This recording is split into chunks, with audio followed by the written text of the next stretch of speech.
Okay, we're on to example number 3. We will draw our arrow in like we have every time right here. So that is where our separation is coming between reactants and products. I'm not going to need a line that long because I'm just going to show you. Okay, first step, balance the equation. So your first step would be to balance. So pause, balance. You should have already balanced it because now you're just checking your work.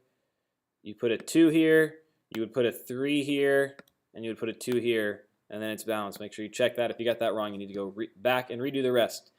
Step 2, identify the elements and compounds of interest. If we had 12 moles of aluminum, how much AlCl3 would we produce? So our items of interest are aluminum, and those are our interest. Next, we got to determine the ratio between the items of interest. So our ratio here between aluminum and aluminum chloride. To find out what that ratio would be, and it would be 2 aluminums for every 2 aluminum chlorides. Getting those numbers right here, we got to have 2 aluminum to produce 2 aluminum chlorides. So that is our original ratio. Now we want to set up a comparable ratio using our numbers given. 12 moles of aluminum, which we are given, and we got to figure out how much aluminum chloride will that produce. So we got to set up a comparable ratio. To start off, that would look like 12 and a question mark, right? Because we don't know what comes on the product side. So we set up our comparable ratio. We have 2 to 2 is equal to 12